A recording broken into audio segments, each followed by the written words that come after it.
प्राचीन काल में एक ब्राह्मण था। वह बहुत निर्धन था। उसके कोई संतान नहीं थी। उसकी स्त्री बड़ी मलिनता के साथ रहती थी। वह न तो स्नान करती और न ही किसी देवता का पूजन करती थी। इससे ब्राह्मण देवता भी बड़े दुखी थे। बेचारे बहुत कुछ कहते थे, किंतु उसका कुछ परिणाम न निकला। भगवान की कृपा से ब्राह्मण की स्त्री के कन्या रूपी रतन पैदा हुआ। कन्या बड़ी होने पर प्रातः स्नान आदि करके विष्णु भगवान का जाप वह बृहस्पतिवार का व्रत करने लगी। अपने पूजन पाठ को समाप्त करके स्कूल जाती तो अपनी मुट्ठी में जौ भर के ले जाती और पाठशाला के मार्ग में डालती जाती। तब ये जौ सोने के हो जाते और लौटते समय उनको बीन कर घर ले आती थी।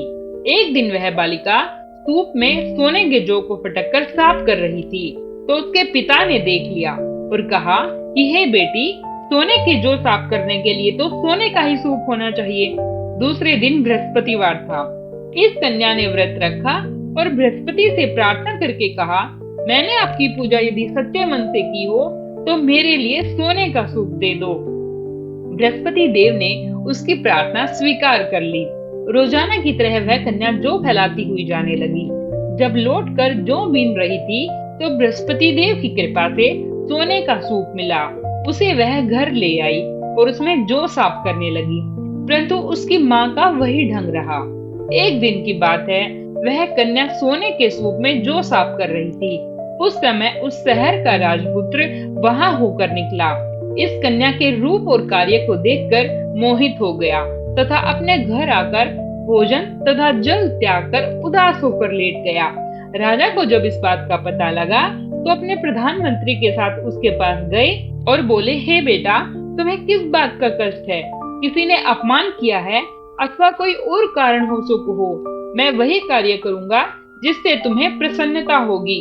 अपने पिता की राजकुमार ने बातें सुनी तो वह बोला, मुझे आपकी कृपा से किसी बात का दुख नहीं है। किसी ने मेरा अपमान नहीं किया है, परंतु मैं उस लड़की के साथ विवाह करना चाहता हूँ जो सोने के सूप में जौ साफ कर रही थी। यह सुनकर राजा आश्चर्य में पड़ा और बोला, हे बेटा, इस तरह की कन्या का पता तो तुम ही लगाओ। मैं उसके साथ तेरा विवाह अवश्य ही करवा दूंगा। राजकुमार ने उस लड़की के घर का पता बतलाया। तब मंत्री उस लड़की के घर गए और ब्राह्मण देवता को सभी हाल बतलाया। ब्राह्मण देवता भी राजकुमार के साथ अपनी कन्या का विवाह करने के लिए तैयार हो गए तथा विधि विधान के अनुसार ब्राह्मण की कन्या का विवाह राजकुमार के साथ हो गया।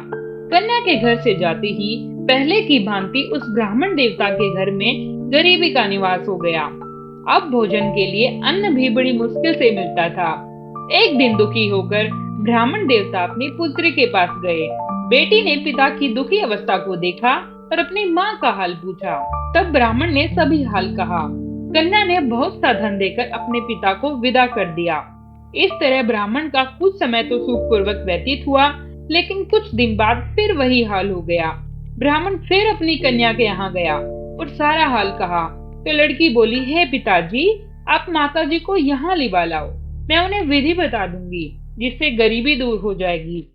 वह ब्राह्मण देवता अपनी स्त्री को साथ लेकर पहुँचे तो वह अपनी माँ को समझाने लगी, माँ, तुम प्रातः काल प्रथम स्नान आदि करके विष्णु भगवान का पूजन किया करो तो सब दरिद्रता दूर हो जाएगी। परंतु उसकी माँ ने एक भी बात नहीं मानी और प्रातः काल उठकर अपनी पुत्री के बच्चों की जूठन को खा लिया। इससे उसकी पुत्री को भी बहुत गुस्सा आया और एक रात को कोठरी से सारा सामान निकालकर अपनी माँ को उसमें बंद कर दिया। प्रातःकाल उसे निकाला तथा स्नान आदि करा के पाठ करवाया तो उसकी माँ की बुद्धि ठीक हो गई और फिर वह प्रत्येक बृहस्पतिवार को व्रत करने लगी।